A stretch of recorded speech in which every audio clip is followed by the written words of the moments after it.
To me, Global Reach Out is inspiring. It's connecting with God, reaching out to the world, and impacting lives. The stories that are shared is so personal and it deeply impacted me. Global Reach Out to me is reach out to the truth. Connecting hearts, connecting lives. You're listening to Global Reach Out. Hello friends, a very warm welcome from Global Reach Out. Hi everyone. I'm glad to be back and excited to continue on with session 2 on Nehemiah model, getting things done and making things happen.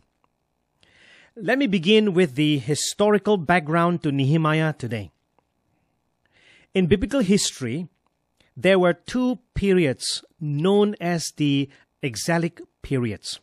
That is, the captivity, the deportation of leaders and people to a foreign land, which marked a significant turning point in the history of the Jewish people.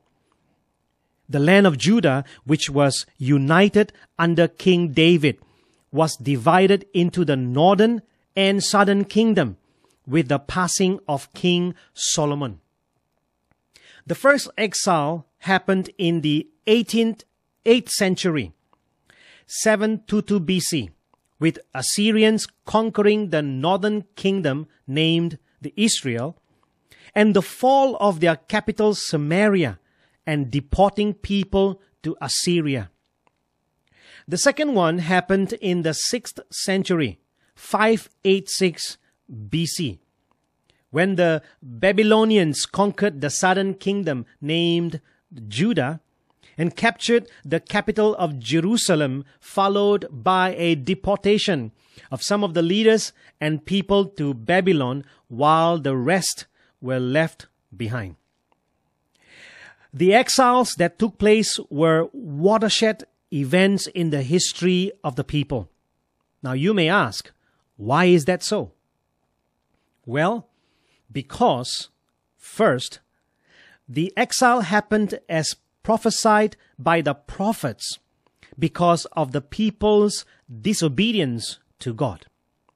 Second, it cured them of their idolatry completely. Synagogues had their origin in the Babylonian exile since the temple was destroyed. When the Persians conquered the Babylonians in 538 BC under Cyrus the Great, he issued a decree allowing the people to return to their homeland and rebuild the temple at the original site, which had remained a devastated heap during the approximate 70 years of captivity. Some returned, while others chose to stay back. The book of Nehemiah. The book of Nehemiah takes its name from the central character. Nehemiah was the son of Hakaliah, a resident in Susa, the capital of the Persian kingdom, working as an official wine taster, aka cupbearer of King Artaxerxes.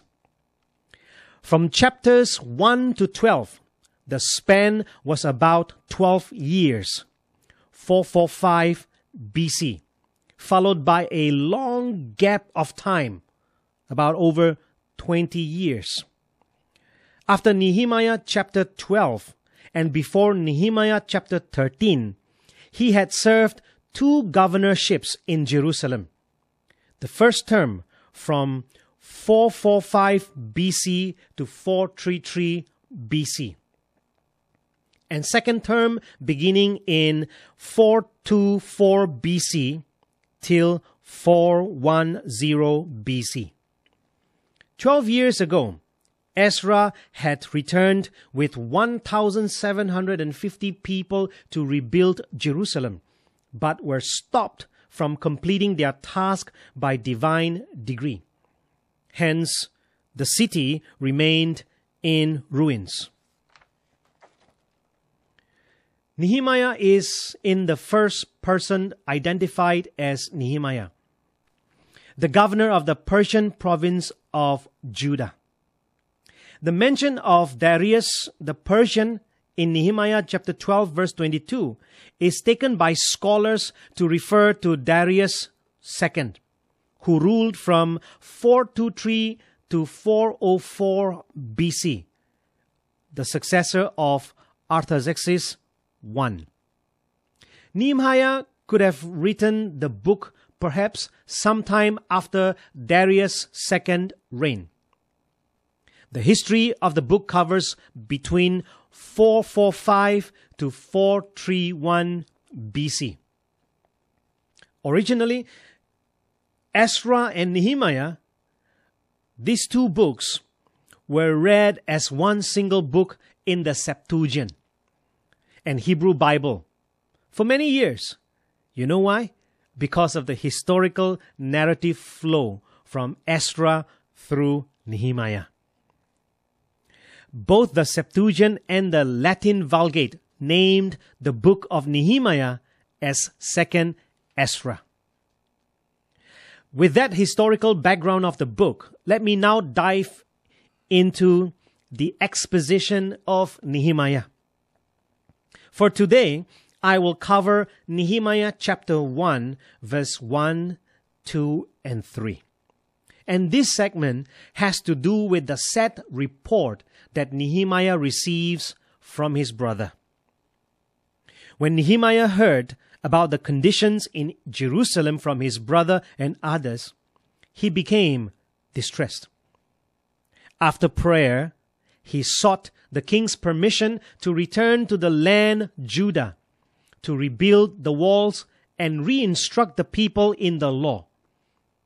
And within 52 days, he completed the rebuilding of the city walls.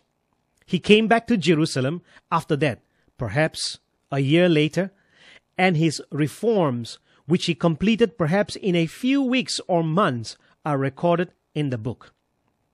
Even though the book spans about 15 years, most of the activity Nehemiah recorded took place in 445 to 444 BC, which is chapters 1 to 12, and in 432 to 431 BC, which is chapter 13. Now let's talk about Nehemiah's position. That's right. Nehemiah was a cupbearer to the king of Persia, Artaxerxes I, who was the son of Ahasuerus, who took Esther to be his queen in place of Vashti. Artaxerxes I was also called Longimanus. The Greeks named him because of his long right hand. As a wine taster, he had to ensure that the wine served was not poisoned. It is said that wine tasters used a ladle, poured out the wine on the left hand, swallowed it down before letting the king drink it. Ancient Near Eastern sources tell us that the job of a wine taster involves selecting and tasting the wine before serving it to the king. Now, being a king's confidant, he could have had some influence on the king through informal discussion. Only a person with an impeccable character could have assumed the position of a wine taster. Besides wine tasting for the king, appointments to see the king were also made through him. Quote, "The office of a cupbearer to the king should not be thought of as that of a glorified drink waiter. It was a lucrative post and was considered one of the most honorable and confidential positions at the court. It admitted Nehemiah into the king's presence on terms of familiarity, though not of equality. The king spoke to him as an intimate rather than as an inferior.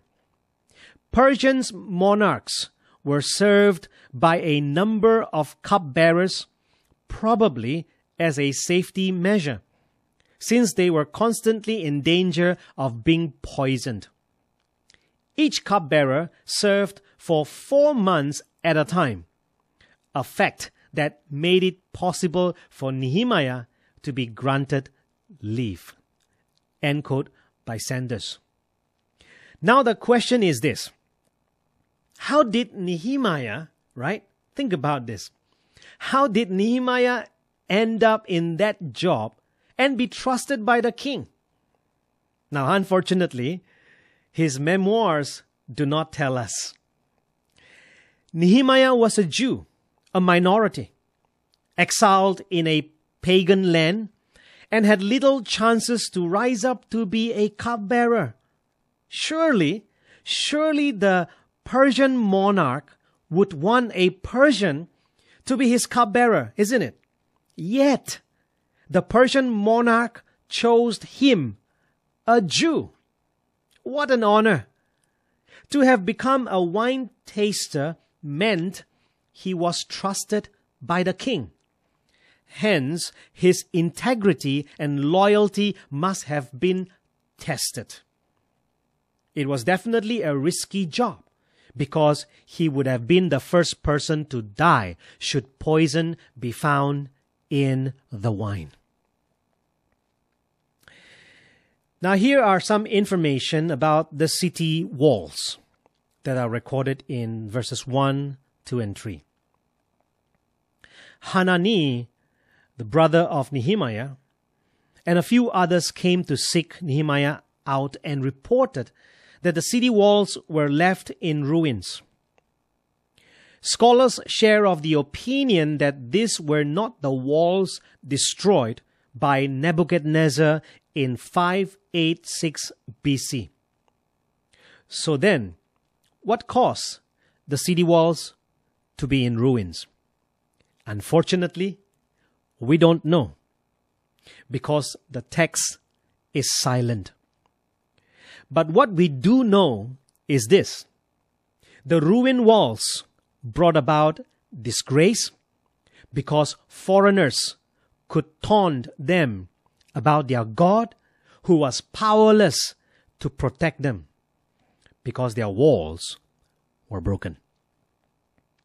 You see, the walls of Jerusalem had great political, social, and religious significance for the people of Judah. Torn walls and gates left inhabitants open to attacks and plunder by neighboring countries. More significantly, the destroyed city walls served as a shameful reminder that God had destroyed the city, fulfilling the covenant curses because of the people's sin. And here is the interesting part. Because consequently, listen to this, consequently, the rebuilt city walls would be a sign of God's blessing and proof that God was bringing the promised restoration to His covenant people. Israel's enemies knew that if the wall was rebuilt, the Jews would gain political power, security, and self-determination. And so because of that, they opposed the rebuilding of walls fiercely. Now, who wouldn't, right? Now that was the situation. That was the context. What do you think? How would Nehemiah respond? And for that, I will share that in session 3. So make sure you stay tuned. See you then. Bye-bye for now. And that's this week's episode of the Effective Leadership Program, brought to you by Global Reach Out. Don't forget to join us next week for another episode. Thank you for listening. Goodbye.